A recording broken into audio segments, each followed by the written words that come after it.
அஸ்ஸலாமு அலைக்கும் வரஹ்மத்துல்லாஹி தஆலா வபரகாத்துஹு. கண்ணியத்திற்குரிய இஸ்லாமிய சொந்தங்களே, அல்லாஹ் ரப்புல் ஆலமீன் நாட்களில் மிக சிறந்த நாட்களாக ஜும்மாவுடைய நாள் கருதப்படுகிறது.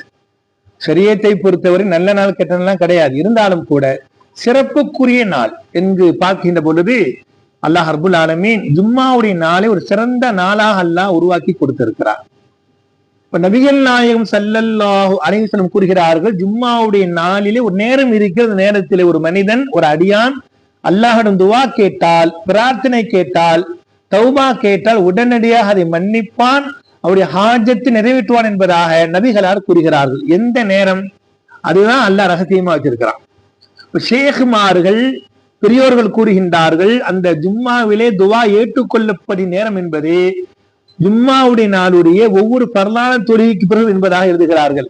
இன்னும் சில நபர்கள், ஷேகுமார்கள், இல்ல ஜும்மாவுடைய தொழுகையுடைய நேரம் எல்லாமே துவா கபூலாக்கப்பட்ட நேரம் என்பதாக எழுதுகிறார்கள்.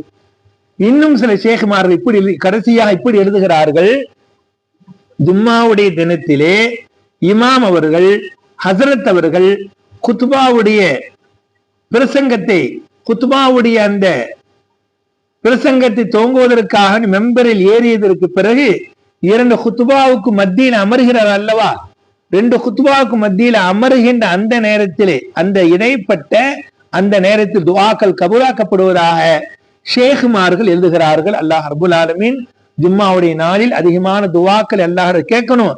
அதில் முக்கியமாக இந்த குத்பாவுடைய இடைப்பட்ட இரண்டு குத்பாவுக்கு இடைப்பட்ட நேரத்தில் கேட்கப்படும் துஆக்கள் கபூலாக்கப்படுகிறது. நம்முடைய துஆக்கள் அதிகமாக கேட்கின்ற பாக்கியத்தோட ரஹ்மான் நம் அனைவருக்கும் தருவானாக. அஸ்ஸலாமு அலைக்கும் வரஹ்மத்துல்லாஹி தஆலா வபரகாத்துஹு.